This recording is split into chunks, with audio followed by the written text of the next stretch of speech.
Just a few months ago, one of my friends, Roman Catholic priest Father Stephen Rooney, died in a tragic boating accident. When I read about this and the testimonies that were coming out to Stephen, and what a wonderful person he was, I was reminded of my friendship with him as we had gone out to eat and share a few times. And one of the results of that was that in 2001, Stephen invited me to be the guest preacher at the annual Unity service at St. Michael's Roman Catholic Church here in Monroe.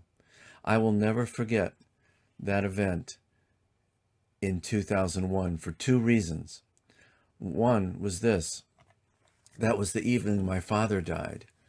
He was suffering and dying as I was speaking in that sanctuary. My friend Stephen knew about this, and he was praying for me as I spoke.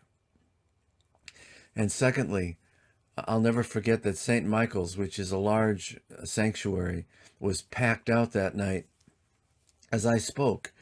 And what did I speak on? I spoke on unity, a unity service, the Jesus unity that Father Rooney and I shared.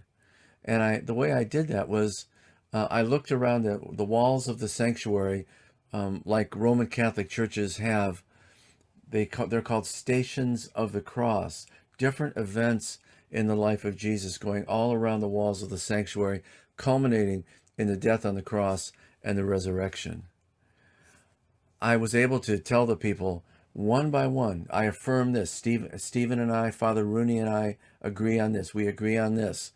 Then we came to one where I said, but I don't agree with Father Rooney on this one.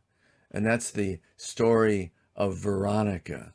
Supposedly, this woman, as Jesus was walking up the Via Dolorosa to the cross, Veronica took a napkin, like a towel, and put it on Jesus' face, and there the image of Jesus was formed on that napkin.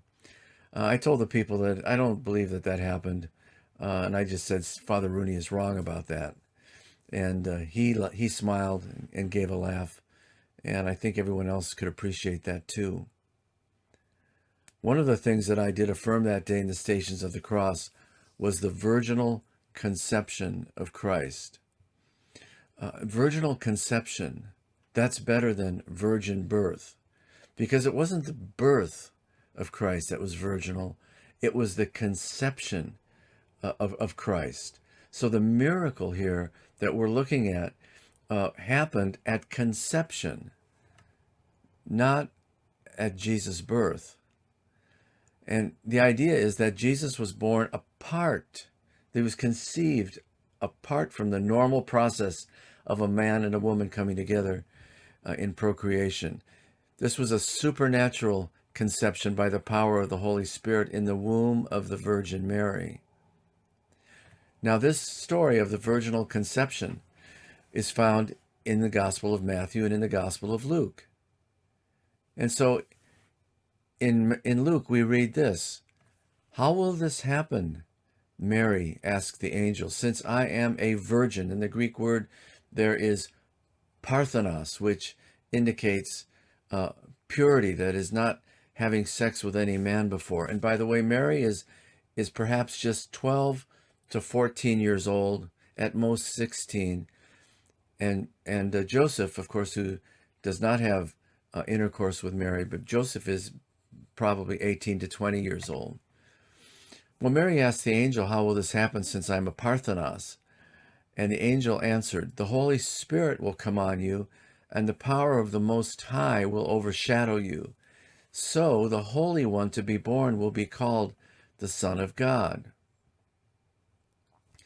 So this virginal conception, there are no historical precedents or antecedents to this. I'm saying that because there is a critical, old, tired argument that says that there were lots of virgin birth legends out there in the first century world, and the early Christians took those virgin birth legends and invented the virgin birth story of Jesus. But that's simply false. because the stories that were out there about the births of emperors, for example, Augustus and other emperors, they did not involve the idea of a virginal conception. See, this is clearly not what the birth story of Matthew and Luke are about. Both of those are careful to stress that what happened was a miraculous conception in Mary's womb, not a mating between God and a human being. And so there are no parallels in either Jewish or Greco-Roman literature or sources to stories like we read about the virginal conception in Matthew and Luke. Well, what if the early Christians invented this story? But many think that's highly unlikely, because that would lead to the accusation of Jesus being an illegitimate child by those who were opposing the Christian movement. And early Christianity was an evangelistic religion, trying to reach other people. For Christ, it was grounded in the life of a historical figure, Jesus. And if they were to invent a story like this, they never would have invented a virginal conception, because again, that would lead to the accusation that Jesus was the offspring of an unholy union between a man and a woman. But the virginal conception focuses on how Jesus came into this world.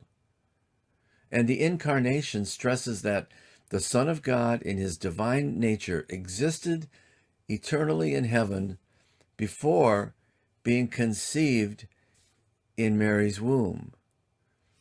And at that point, the Word of God was taking on flesh and prepared at the birth to tabernacle among us, to bring his holy presence to us and dwell with us. Finally, about the virginal conception, I am not and have never been an anti-supernaturalist. You see, God, as all-powerful and all-knowing, is able to bring about any logically possible state of affairs. If God doesn't have the power over physical matter, then he simply is not God. But he does have this power. And through the conception and resurrection of Jesus Christ, God has brought in a new creation. We read about the virginal conception in Matthew chapter 1, which says this: After Joseph had considered this, an angel of the Lord appeared to him in a dream and said, Joseph, son of David, do not be afraid to take Mary home as your wife, because what is conceived in her is from the Holy Spirit. This makes me think, finally, of one of the Chronicles of Narnia that C.S. Lewis wrote, the book called The Last Battle. And in those final scenes, we read this: Yes, said Queen Lucy, in our world too, a stable once had something in it that was bigger than our whole world. His name is Jesus. He is Christ, the Lord. Think of these things today as you prepare to celebrate the birth of Christ.